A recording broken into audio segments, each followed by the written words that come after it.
Hello everyone, today I am going to discuss about the child-centered education, which is very important topic of CTET examination. ये मैंने अपने खुद के कुछ notes बनाए हैं थोड़े इजी वे में। इससे पहले भी मैंने नोट्स बनाए थे, तो आई थॉट कि इसको मैं थोड़ा और सेग्रीगेट कर दूं। चलिए पढ़ते हैं चाइल्ड सेंटर्ड एजुकेशन आखिर है क्या। Basically child centred education itself as you know ये कहता है कि चाइल्ड को सेंटर में रख के एजुकेशन जो है दी जाए, शिक्षा जो है दी जाए। हमें हमेशा एजुकेशन में, शिक्षा के क्षेत्र में बच्चे को जो है प्राथमिकता देनी है और उसे उसके जो भी नीड्स हैं उसे फुलफ़िल करना है हर लेवल पे, चाहे वो फिज़िकल हो, मेंटल हो या इमोशनल है। दिस इज़ वाई वी से it is child centred education.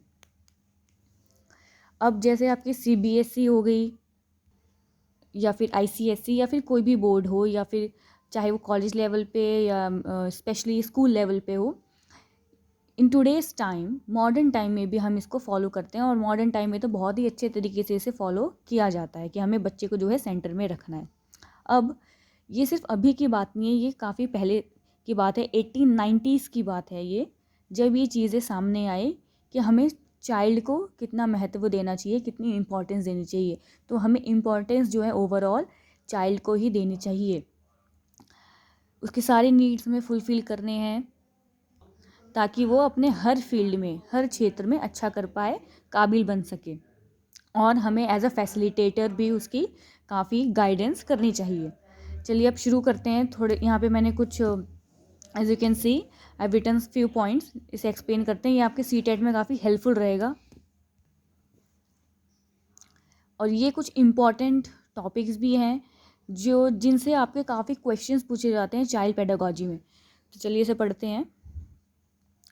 Firstly, जितने भी थियोरिस्ट हैं, जितने भी स्कॉलर्स हैं जिन्होंने एजुकेशन के बारे में लिखा है, वो सारे कंस्ट्रक्टिविस्ट हैं।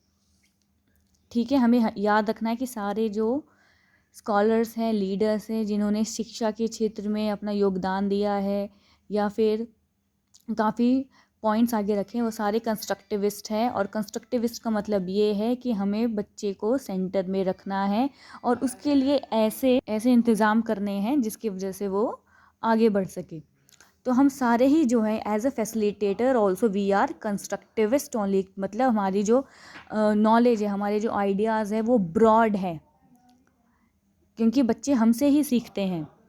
So we should be an inspiration to them. और हमें हमेशा एक कंस्ट्रक्टिविस्ट वे में ही सोचना चाहिए, मतलब पॉजिटिव वे में सोचना चाहिए, और इस तरीके से हमें थिंकिंग रखनी चाहिए और फैसिलिटेट करना चाहिए एजुकेशन के क्षेत्र में भी कि कुछ कंस्ट्रक्ट हो सके, कुछ अच्छा बन सके, चाहे वो पढ़ाई से रिलेटेड हो या ओवरऑल चाइल्ड की परफॉर्मेंस हो, एक कंस्ट्रक्शन किया जाए।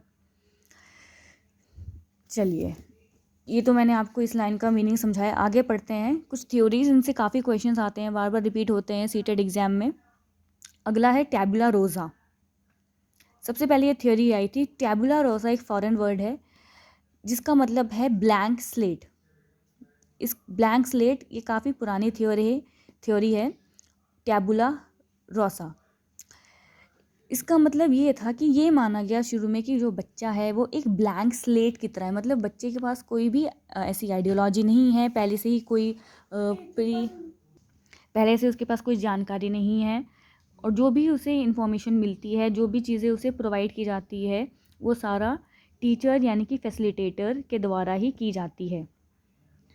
सपोज़ कीजिए जो ब्लैक बोर्ड होता है वो पूरा ब्लैंक है इस वक्त। Just imagine a black board is completely blank and nothing is written over it.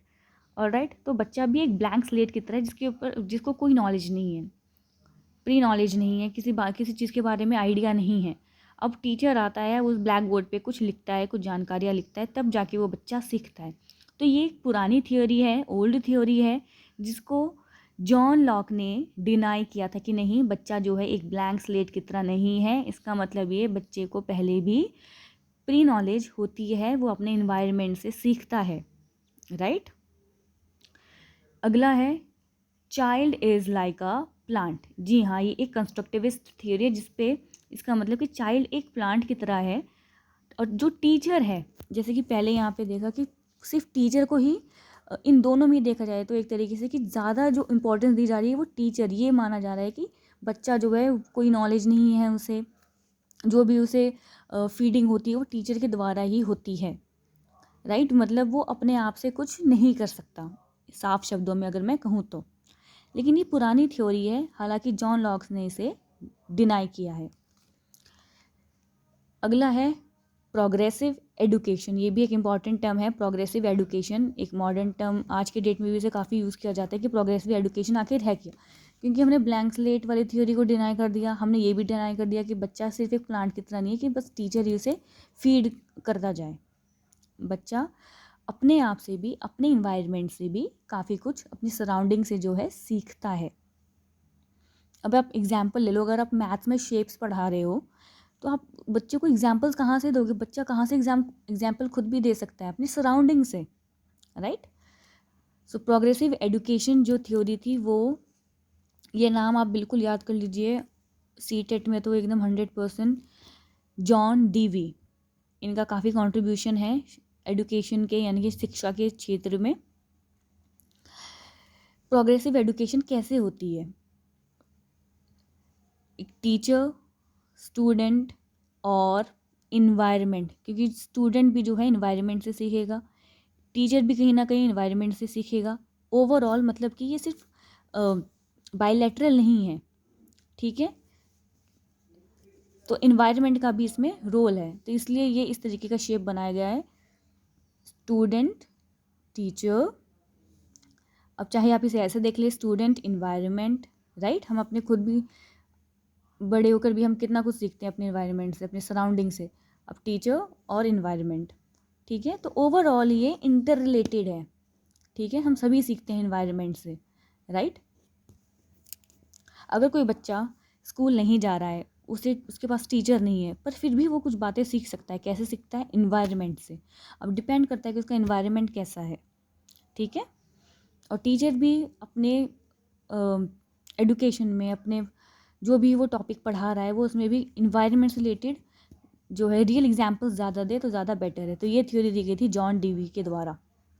इस नेम को आप बिल्कुल याद रखिए, इन टर्म्स को भी। ये सारे टर्म्स मैंने बहुत सेग्रीगेट करके लिखे हैं ताकि आपको समझने में ज़्यादा ईजी रहे। अगला है लर्निंग बाय डूइंग, यानी कि करके सीखना, ठीक है। मान लीजिए आप साइंस पढ़ाते हैं, अब साइंस में सिर्फ थ्योरी से काम नहीं चलता, प्रैक्टिकल एग्जाम्स भी होते हैं। क्यों किए जाते हैं प्रैक्टिकल एग्जाम्स? क्यों इतने एग्जाम्पल्स दिए जाते हैं?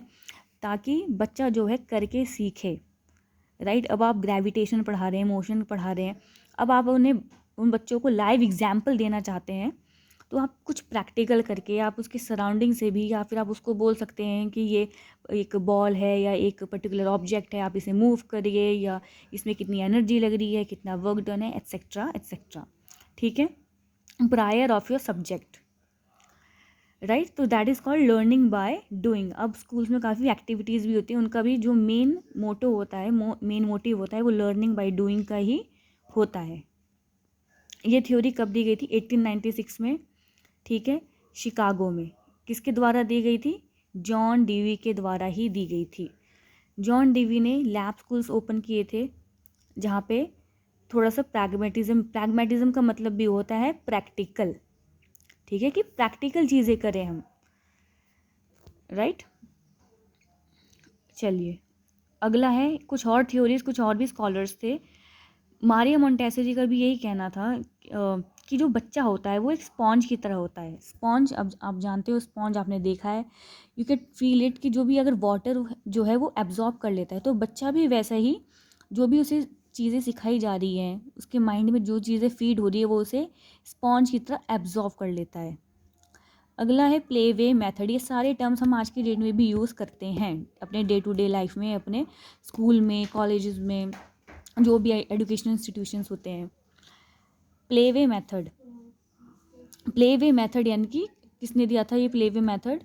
फ्रेडरिक फॉर्बेल। यानी कि बच्चा खेल खेल में काफ़ी कुछ सीख सकता है। अब तो काफ़ी सारे ऐसे गेम्स होते हैं, अब इंग्लिश के भी गेम्स होते हैं, ग्रामर लर्निंग के लिए, मैथ्स के लिए, साइंस के लिए, स्पोर्ट्स, एवरीथिंग। यानी कि खेल खेल में बच्चा काफ़ी सारी चीज़ें सीख लेता है। इसकी एग्जांपल्स आप खुद भी आप समझ सकते हैं अपने सराउंडिंग से। अगर आप खुद भी टीचर हैं, आप खुद भी ये बात जानते होंगे। और बच्चों को ये चीज़ें काफ़ी इंटरेस्टिंग लगती हैं और काफ़ी जल्दी सीखते हैं, क्योंकि ये सारी चीज़ें ओवरऑल तो बेटे ये है प्रैक्टिकल ही, राइट। चलिए,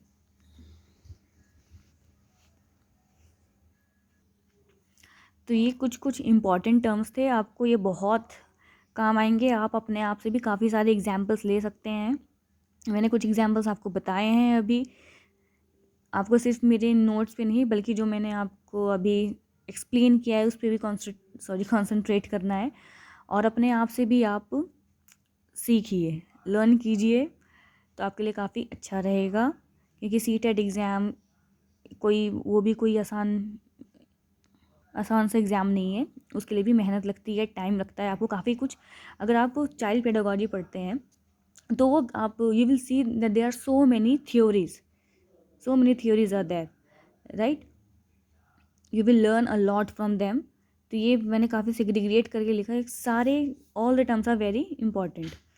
चलिए, मैंने थोड़ा बाइलिंगुअल रहने की कोशिश करी है इस वीडियो में। इसके बाद जो है वो आई विल ट्राई कि मैं जेंडर के ऊपर वीडियो बनाऊं। चलिए, ये मेरे सारे हैंड रिटन नोट्स हैं, बट ये थोड़े सेग्रीगेटेड नोट्स हैं, थोड़े और इजी वे में। It will be very helpful for you, सारे इंपॉर्टेंट टर्म्स हैं। ऑल राइट, चलिए। तो जिनको समझने में दिक्कत होती थी चाइल्ड सेंटर एजुकेशन, और हम चाइल्ड सेंटर एजुकेशन में ये भी ध्यान रखते हैं कि हम इंक्लूसिव एजुकेशन की भी बात करते हैं। हमें ऐसा नहीं करना है कि जो बच्चे जिन्हें स्पेशल नीड्स की ज़रूरत नहीं है, जो स्पेशल नीड वाले बच्चे हैं, हमें उन्हें साइड करना है, नहीं। चाइल्ड सेंटर्ड एजुकेशन में हर तरीके की एजुकेशन, हर तरीके के बच्चे जो है हमें सेंटर में रखने हैं, even if they are of special need. Okay, next video जो रहेगी आई विल ट्राई जेंडर पे बने। So thank you so much, bye bye.